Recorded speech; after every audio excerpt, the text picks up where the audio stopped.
Welcome to Game Bird Spotlight for the second time, and this time I pushed go live. So we're all going to chuckle at my ineptitude, but we're glad to have you here. And this is Game Bird Spotlight, which is a product of the North American Game Bird Association. We are talking about avian influenza and its impact on the hunting industry, our hunt clubs, our game bird raisers, etc. I'm here with Abby Shuft, who is with the University of Minnesota, and you can fill in the rest of it, the extension program, as well as Rob Sexton, who is the North American Game Bird Association Executive Director. So Abby, we're in a crisis fatigue with avian influenza. People are saying, I've heard so much about it. Now what?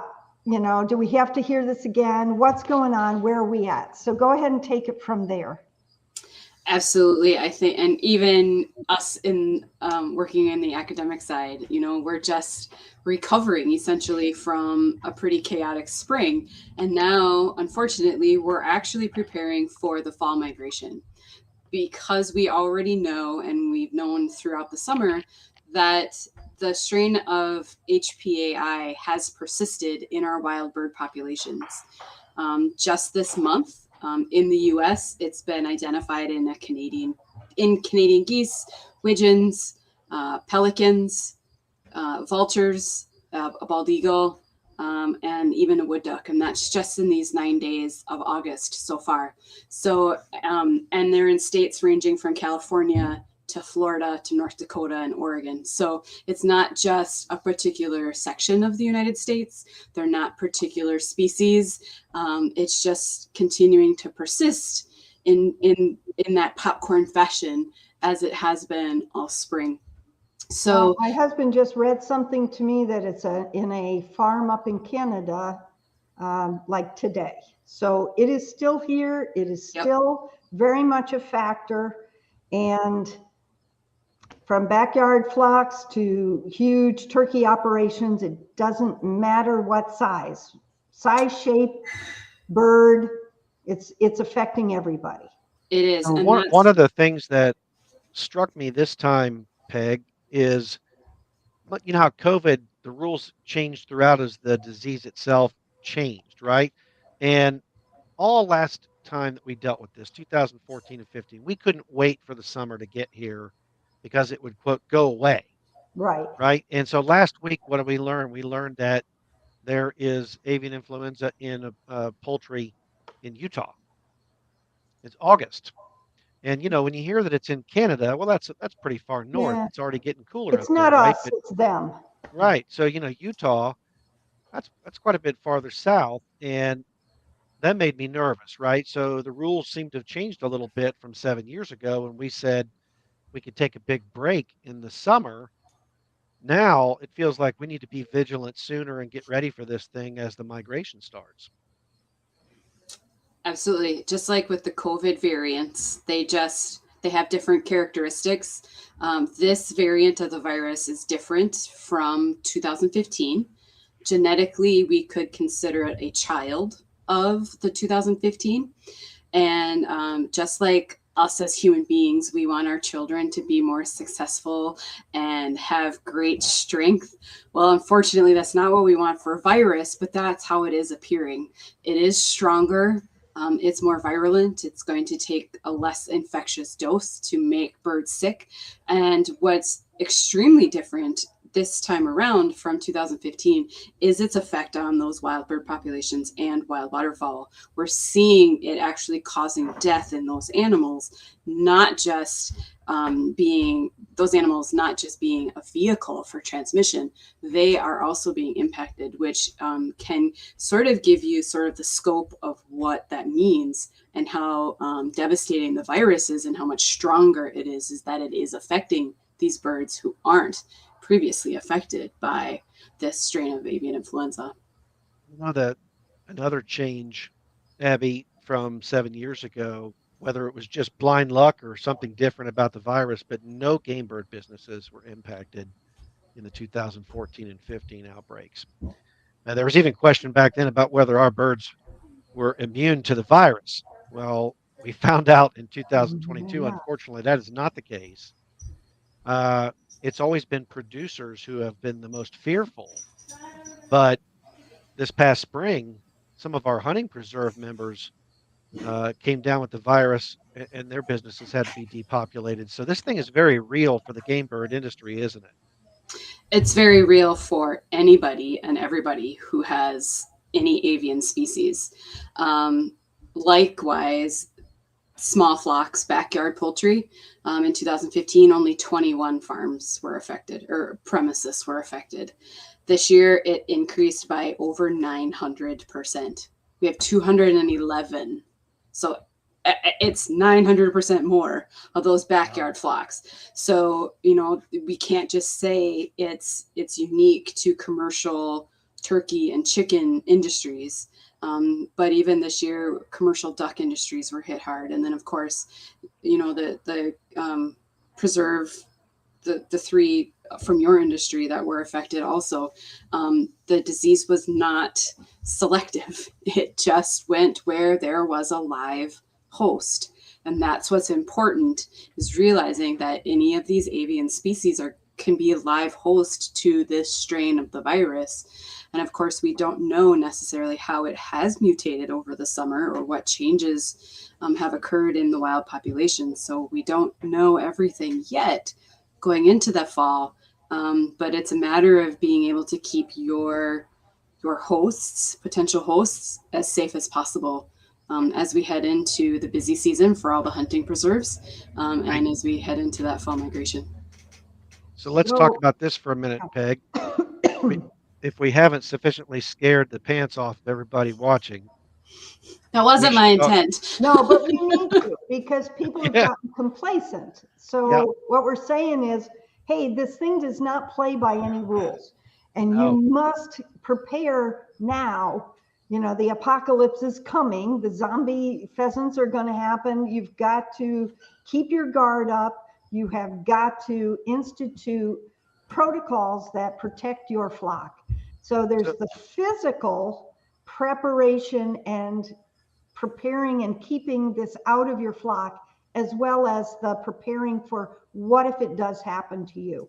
So we have tried to over and over say, you set up your boundary areas. Abby, you've done a good job talking to both the national convention, talking here, talking to our hunting club people about the need for your boundary areas, for your clean areas, for your zone where you're not doing anything when you're not clean.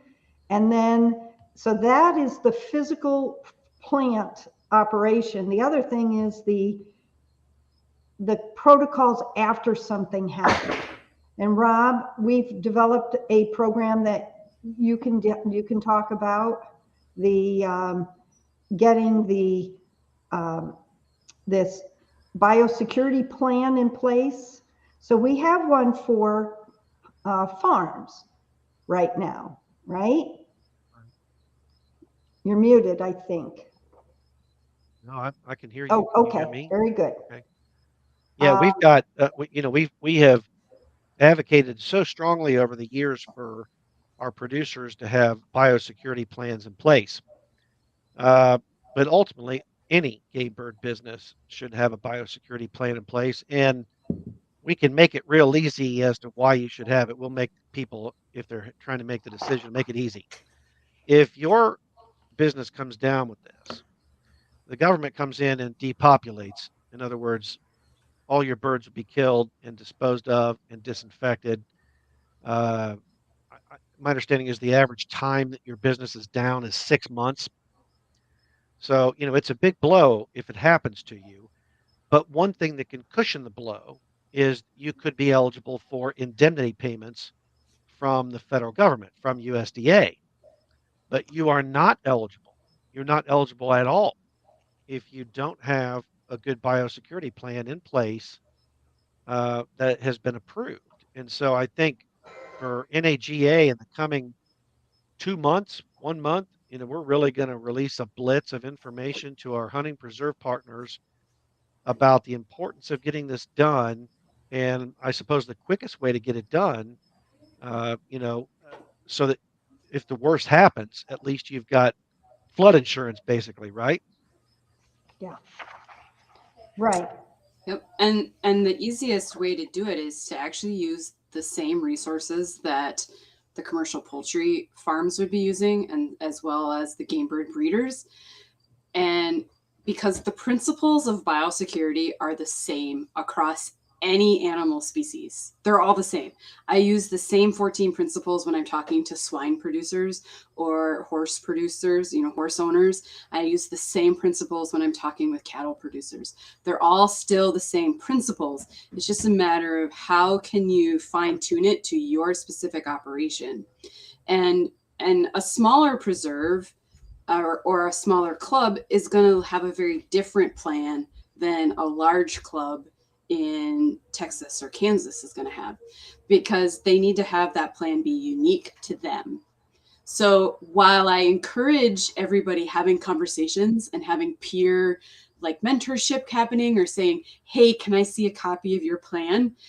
Absolutely do that, because you're going to get ideas, but you can't copy their plan, because you need to have the plan that's specific to you and your operation. Maybe you don't have outside employees. Maybe it's just you and your family. For the other farm or the other club has outside employees. The volume of customers might be different. So there's going to be different protocols in place for that volume of customers that are coming in and out.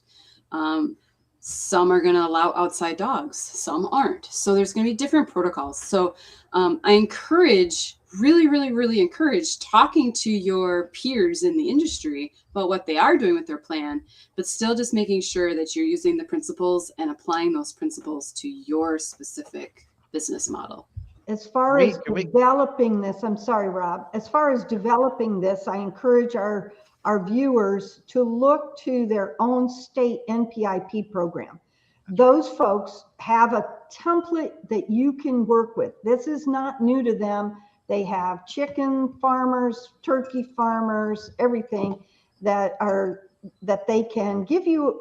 They can give you a template, and then you adjust that. We're going to work to have a template available on our website for the North American Game Bird Association that someone could take, download, and adapt for themselves. And Rob, what were you going to say?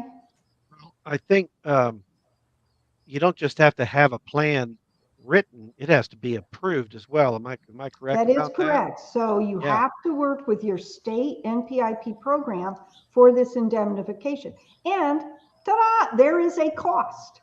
You're asking people who are working for your benefit, so that if it comes in and you have to depopulate, so at least you have some money to buffer the pain of losing that amount of birds. You could then at least use that to keep yourself going for a little bit, to be able to repurchase stock at a later date, to defray some of the cost of the sanitation and disinfecting process. Let me add some more detail here. Yes. So for the clubs that are not raising birds on their premises, if they connect with their NPIP, the official state agency in their state, they will likely be turned down to have their biosecurity plan audited, because they're not reaching that 25,000 birds per annual year of production. However, it is absolutely worth asking if the official state agency would still review their plan, because they might catch something. In Minnesota, I don't know if our state agency would do that. I will do that as a third party, but I don't know if our official state agency is, because they're so overwhelmed with the nearly 600 premises that they have to audit every other year.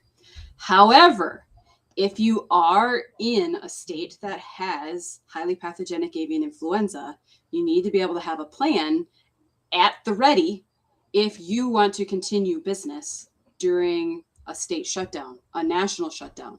If your club or preserve gets put into a control area, which is a 6.2-mile radius of any premises that has highly pathogenic avian influenza. That could mean your neighbor who has backyard chickens has high path. That affects you and what you can and cannot do. So you could not receive birds potentially. But if you have a plan in place, you can apply for permits in order to do that. But you have to have that plan in place, and it has to be a working plan. Like, you have to be actually doing it. It can't just be formal paperwork to say, hey, we're ready. That needs to be done in action. Like, you're doing it every day. So that's going to be the best part. And it's actually just best practice to have that biosecurity plan in place so that you can continue your normal business should you be affected by highly pathogenic avian influenza in your neighborhood. Abby, Let's is that what they call the SUGS plan? Secure Upland Game Bird Supply Plan? Is that the same thing? Yes, that SUGS that's where that originates from. And so SUGS is based on risk about moving birds of any type. So there's a secure poultry supply plan. So there's one for turkey, there's one for layers, there's one for broilers, and there's one for your upland game birds. So all of these things are based on risk. And having those permits is what the SUGS is for, is to help assess that risk of receiving day-old chicks into a control area. During the spring outbreak, USDA required an additional biosecurity audit if a farm wanted to receive birds when they were in a control area to be eligible for indemnity. So that even overrided their NPIP biosecurity plan that had previously been audited and on record. So they had to have an additional audit if they wanted to bring birds in to a control area. And that's where it's going to affect likely your clubs and your preserves, is if they want to bring those birds in at any point in time in a control area, or if their state is affected. And every state's going to have different regulations. So it's important to establish those relationships now. Absolutely. Before the event happens, to set up their biosecurity plan now, before that event happens, to have a plan for in and out processes before that happens. Because in the moment, you're not going to be able to do a thing, correct? You won't think clearly. You won't be able to have everything written down. It's people in emergencies generally are not clear thinkers, right? I can relate to that, yes. Oftentimes I hear Dr. Cardona explain when people panic, what's the number for 911? Well, we know what the number for 911 is, but right. When we're under such extreme stress, your mind blanks, right? So that's why we want to encourage to start this process now. I realize, especially here in Minnesota, we're gearing up for hunting season. Our clubs and preserves are going to be opening in the next week to 10 days, 2 weeks. But to start thinking about these things now. And again, I mentioned if your OSA is not willing to review the plan, send them my way. I'll review them. I don't know about your business. I'll ask any question. I'm not bashful. And I have the audit checklists. I know what they're looking for. So that's a great offer, Abby. I would like to add one other thing about this. So we had some of our members that did not have a positive outbreak, but there was suspicion that they might. And so they were shut down for a period of time while USDA figured out that they were clean. And the presence of that plan that you two ladies have been talking about, and actually living by the plan, to your point, Abby, not just having it in a file cabinet to show when they come and visit, made the difference, right? Because the one that I'm thinking of, they were back in business, I think, within 8 days. 3 days or something. It was very short. It was very fast turnaround. Now, obviously, any day you're not in business, you're going to be stressing. But if it takes 2, 3, 4 weeks in the middle of a hunting season, that's a lot of money lost for any business. But the business we're talking about, they were able to get turned around and back in business quickly and allowed to continue because they had their act together. They had their plan ready and they were living by it, and they were able to demonstrate it when the authorities showed up. And so I think, in addition to all of the things that you two have talked about, speed can be greatly aided if you're prepared and ready to go. Absolutely. Absolutely. And Abby, let especially me, with USDA, making sure you have your premises identification number right. set up, and having a lot of those things just in hand. I can just walk to the file cabinet and get it for you. Here it is. And be able to just present it. It speeds up things so much more rapidly. Right. So Peg, some Peg, people may not be familiar with a premise identification number. If you have a business and you have separate farms that are not contiguous, you have different addresses for those farms. You set up a permit for this farm and that farm and this farm. So there are different farms.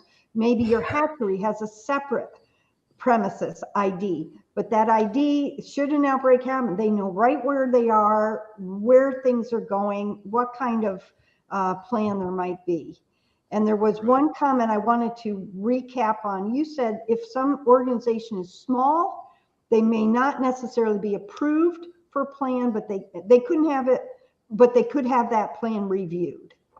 Right. So the NPIP requirement, which falls under USDA, is for 25,000 upland game birds produced per year is the requirement. So anybody that has more than 25,000 birds per year is required to have that biennial audit.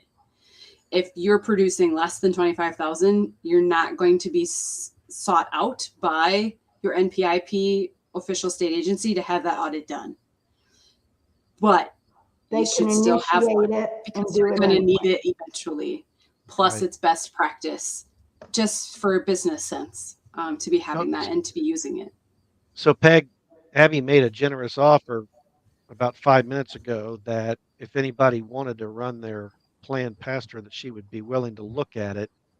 Would it be just easy enough for our listeners if you have And information, if you want to get in contact with Abby, you I could will send an put email to Abby's, us, let me put Abby's, I got to figure out how to do this now.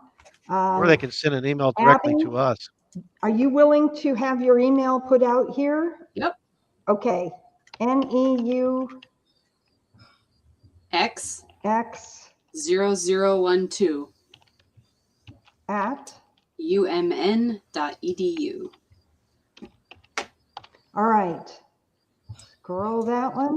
That's really kind. And for folk, you already bragged on her a little bit, Peg, but Abby has been so helpful to our people. She's spoken to us at a couple gatherings, as you said. She's been on this show twice. She's been published in our magazine, and she just put herself out there, and she really boils this stuff down in digestible, user-friendly terminology. So, Abby, we really appreciate your willingness to do that. Well, thank you. And the feedback I get from your membership is extremely helpful. And I've mentioned before that I did not grow up in a family that hunts. My husband is not from a family that hunts. So this industry is very foreign to me, but your membership has really helped me learn.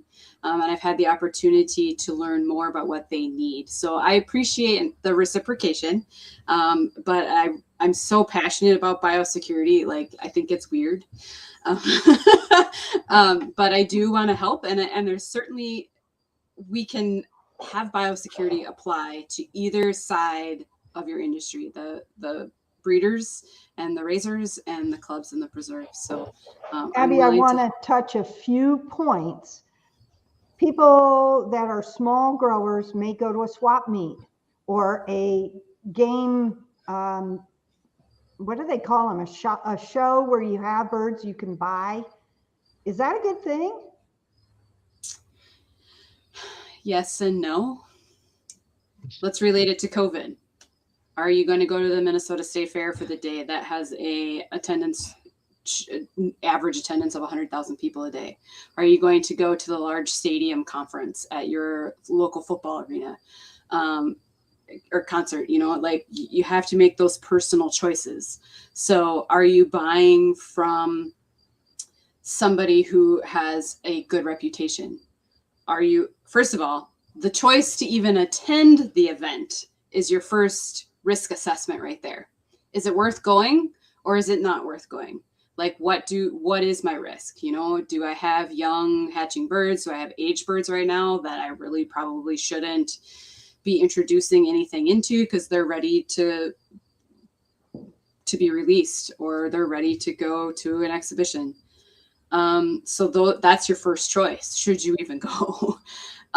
Second of all, if you do go with the intention of buying something and bringing something home, do you have an isolated area where you can keep those animals completely separated from any other birds that you have on your premises? So if you're going to do it and you have that intention, make sure they are isolated and quarantined for a month minimum, 21 days minimum, ideally 30 days. And then your order of management, you're going to work with and feed and care for them last before you go and shower and change your clothes. So there are ways to do it if you want to go to a swap and purchase new birds. There's ways to do it. You just have to know about it and then really adhere to and follow those guidelines that you're setting up for yourself. And if you have questions about them, again, my email is scrolling on the bottom. You can certainly ask me, or probably even you, Peg, or Rob, on what some of those steps might be, because you're thinking this sounds suspiciously what hunting clubs might want to do. Separate incoming birds by flock from producers, hold them separate from each other before they're released, make sure that they're healthy. That's a great point. Sure is.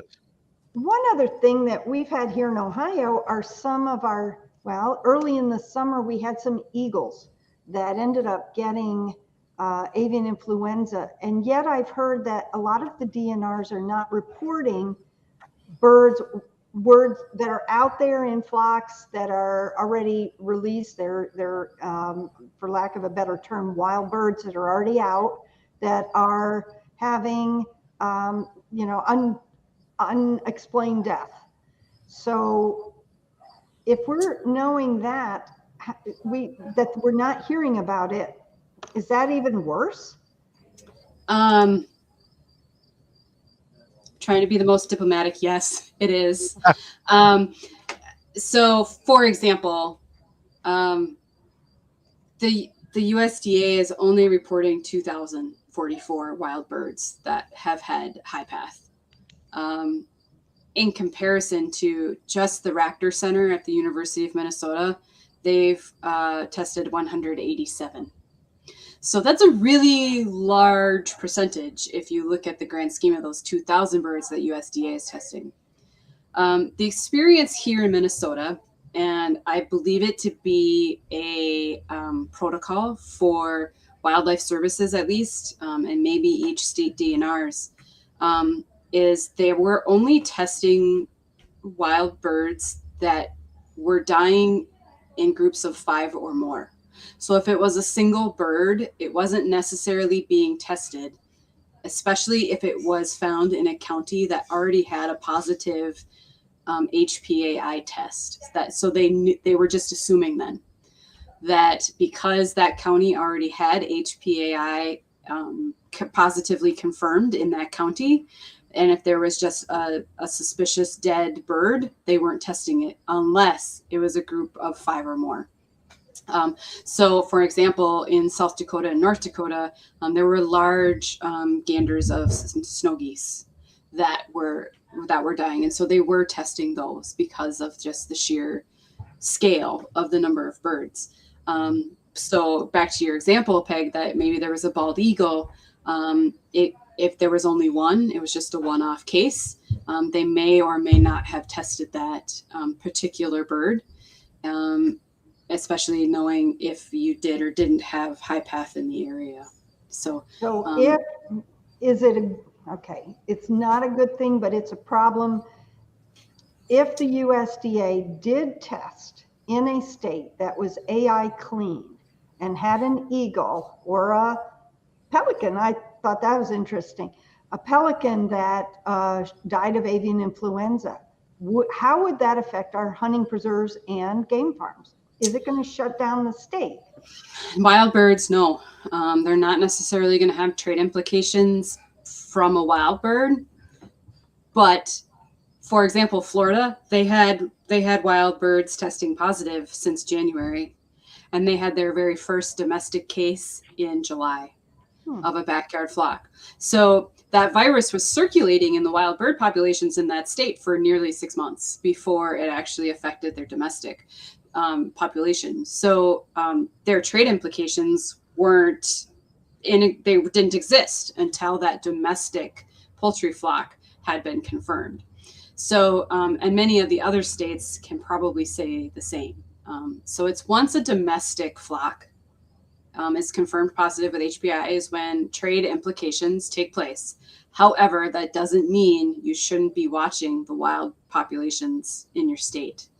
The best way to do that is through USDA's website, because they are not necessarily going to be doing a press release when a new state has a new wild bird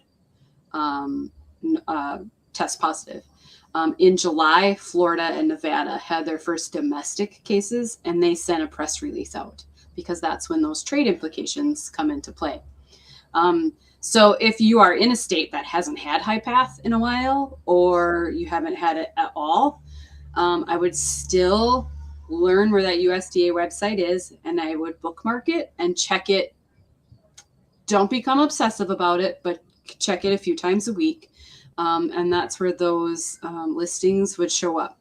Your state DNR may or may not be listing them. So in Minnesota, our DNR had a page that had a map of counties that were affected by wild birds. It's no longer up and posted. So they have a resource page, but it just sends us to our Board of Animal Health and the USDA. So you can check on your DNR states, maybe those Western states, Utah, Oregon, Washington, California, maybe your state DNR is posting those types of things, but you won't know until you look. You've mentioned a couple times trade ramifications. You not only have trade ramifications between states, but also internationally as well. We have most of our producers and hunt clubs are within the US, but we have several that trade outside the US. What is going on globally with other countries and the processes of getting birds, et cetera? Rob might be able to answer this better than I did, because I've only been keeping up with Canada since about March. So I don't know what's happening internationally, except for what I heard at the Hunt Club conference in July. So basically, we know if we have a state that has an active AI case, that there's going to be more hoops to jump through, if indeed they can be jumped through, to get your product out to another country. So France, England, Canada, I don't know where else we ship to, but they're all affected, right? That's the big three. The ones you mentioned, that's the big three. I think the biggest concern about those trade partners is they often don't follow the same protocols that the states do. So instead of control zones and the like, you get entire statewide bans. I remember 7 years ago, if you remember the complaints out of Wisconsin, they were fearful they were going to get shut down statewide, even though the outbreak that they had was just in one small area of the state. But yet the Canadians didn't want to see them bring birds from anywhere in the state of Wisconsin, even though the outbreak was probably closer to border states than it was to the rest of the state. So I think that's the big concern internationally. They don't have the same rules that we do. Right.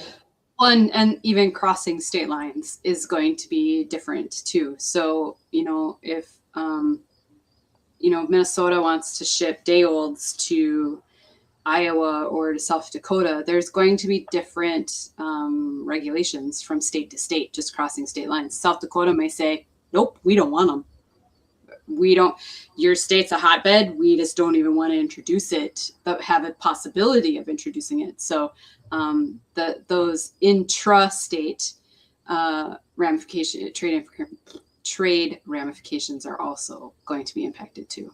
Okay. Could we return to something real quick, Peg? Sure. Because you just mentioned it quickly, and I think it might be one of the most important things that we talked about. You talked about going to swap meets and whether you choose to go places, but then you touched on the more common occurrence is that your hunting club is going to get deliveries of birds.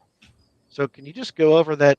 You talk about having a separate entry area, separate holding area for new birds and that. I think that bears repeating, not just Right. when you go someplace and bring things home, but when your deliveries come to you. And in that, Abby, will you also deal with setting up an entry room, just the general concept? Because a lot of people don't have that, they don't know what that is or how to do it. Okay, so I'll start at the entry room. So you're going to hear me most commonly call it a Danish entry. And a Danish entry can come in two forms. There's going to be a 2 zone. You have your dirty zone, which is outside of your production space or your holding space. And then you'll have your clean side, which is going to be where the birds would live and stay. So you want to keep all potential disease and particles that could potentially be harmful to your birds. You want to keep them on the dirty side.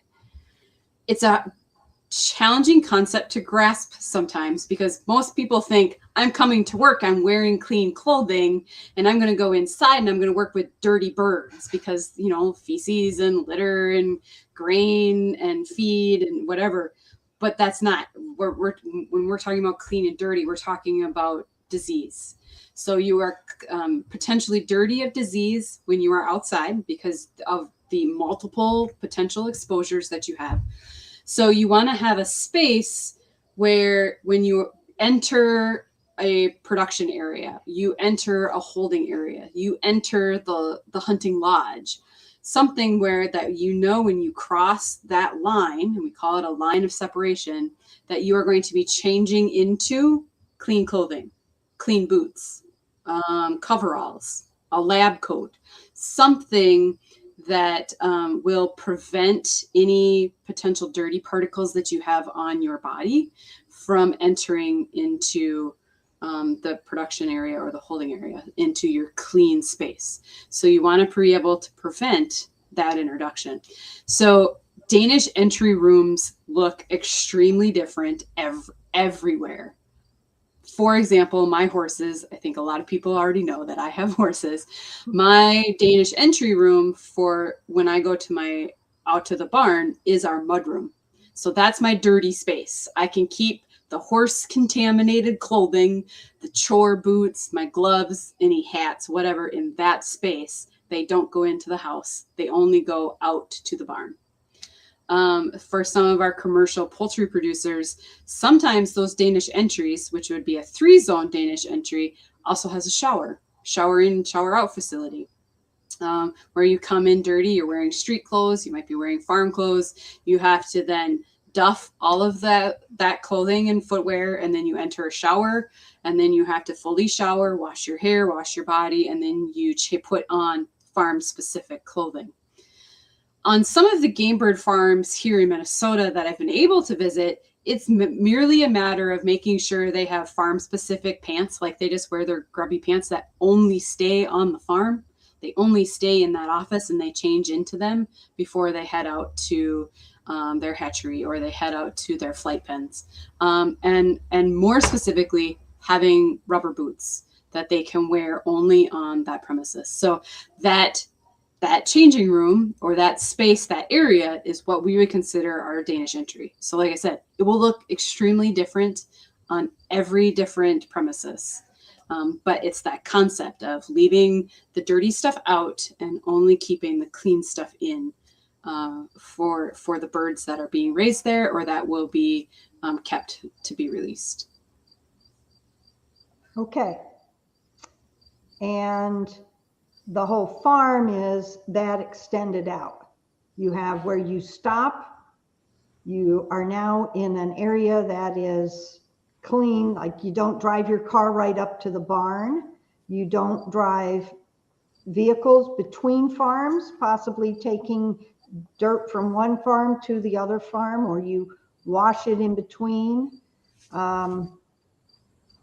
Okay, that's Wow. a lot of We also should talk. information. We also should talk about staff.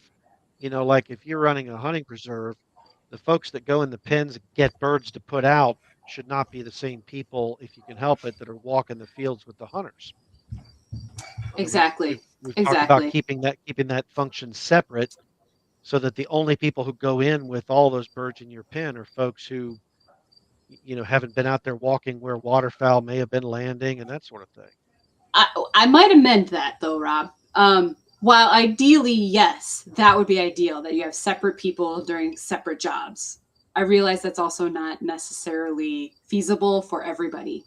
Right. So just like going to the swaps, there is a way to do that. It's just going to be a matter of thinking out that process, and making sure that you're taking different steps. So yes, ideally, having people who are caring for the birds in the holding pens, and that release them shouldn't be the ones that are also coming back. Because even during the release, they're still walking through potentially contaminated area, because they're out in crops, they're out in prairie, they're out in pastures where potentially other wild birds have stopped to rest. They've been in marshes, they've been in ponds. So it's that cross contamination that we want to be able to eliminate. So maybe the side by side or the four-wheeler that they're using to release those birds stays only in that area. It doesn't come near where the holding pens are. If they are releasing those birds and they are riding on that ATV, if they have to go do chores somewhere else on the premises, then they need to change clothing and they need to change boots. They need to wash their hands. They need to change their hat, wash their face. So there are ways to be able to do that, but I think it's a matter of being creative, learning how to do it still in an efficient manner, and maybe it takes 5 extra minutes to be able to change your clothing, or maybe do the pattern differently during the day. But those 5 minutes could save you from 6 months of downtime because you've been impacted by a high path. So there are ways. And again, it's creative, may not be something you're used to. You might not know what you don't know. So that's where having those conversations with your peers could come into play, having a conversation with me, just to be a devil's advocate. So explain to me what you do. How could you do it differently? Right. Well, I really want to encourage anybody who is watching that is not a member of the North American Game Bird Association to join. We have the joining information scrolling across the bottom. We'll go back to Abby's email in just a moment. I also want to point out something people have asked. What about a vaccine? Don't we have a vaccine yet? Here in the US, we don't have it. There are other countries that are looking to develop it. The problem is, at this point, if we develop a vaccine, there are some countries that will not accept our birds because they now have that virus within their system and they don't know about it. So it is not a perfect solution. It isn't something that's going to be the end of all of this. More importantly, the biosecurity is key. It will always be key.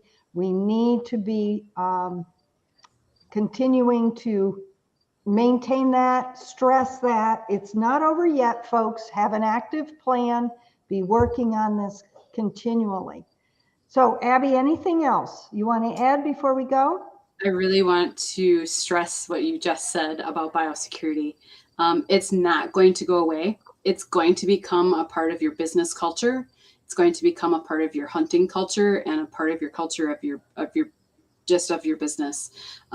So as you are gaining new customers, as you are employing new individuals, train them right away on biosecurity and why you're doing it. And it's just going to become part of your everyday business. It might be brand new to you, but in a year from now, 5 years from now, it's going to be like you've been doing it forever, because things just change all the time and we can't predict what will happen. And we're not just protecting your birds from highly pathogenic avian influenza. It's anything, any disease. So make it a part of your culture of your business, whether it is a club and a preserve or it's going to be a bird raising facility. Okay, Rob, any last minute additions?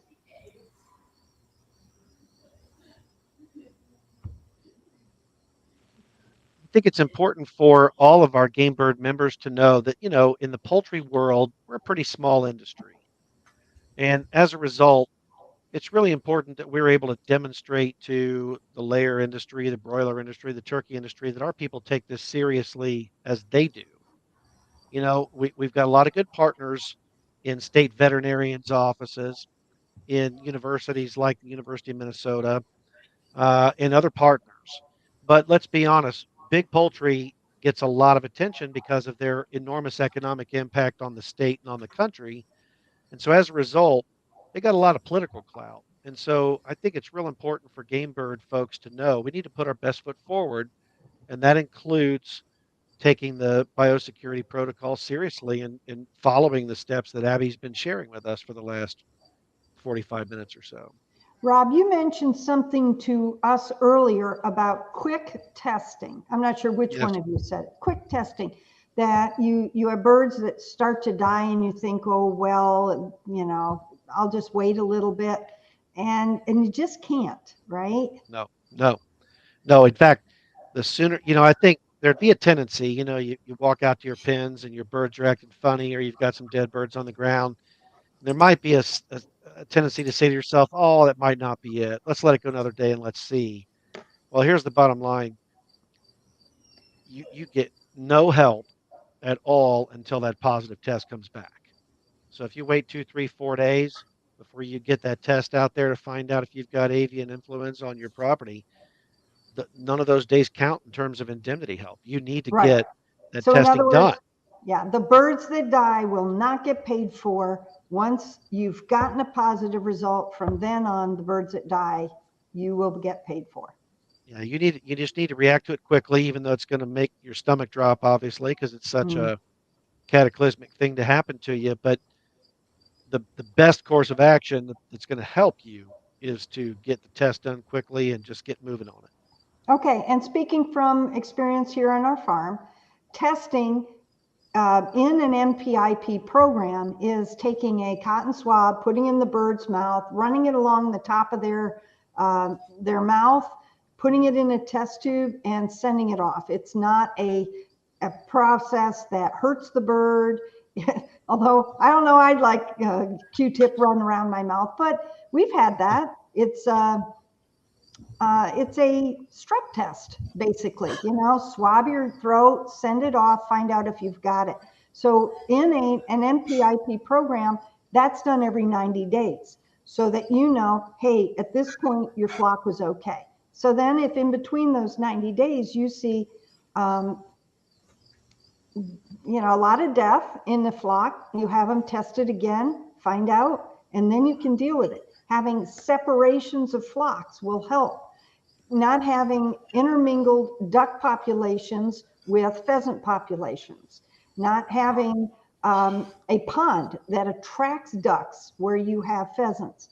Things like that are just good practices in this industry.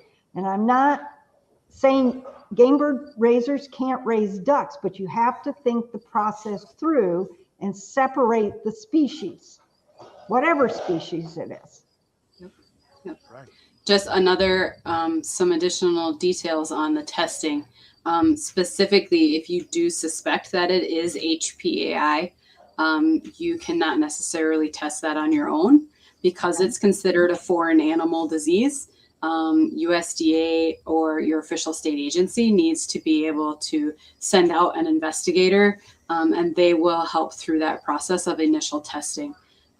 But really, you're only going to trigger that when you have the way this strain of HPAI specifically is working is you will have multiple deads at one time. So if you only have one or two, it's still worth a phone call to your veterinarian or to your official state agency to say, I've got this going on.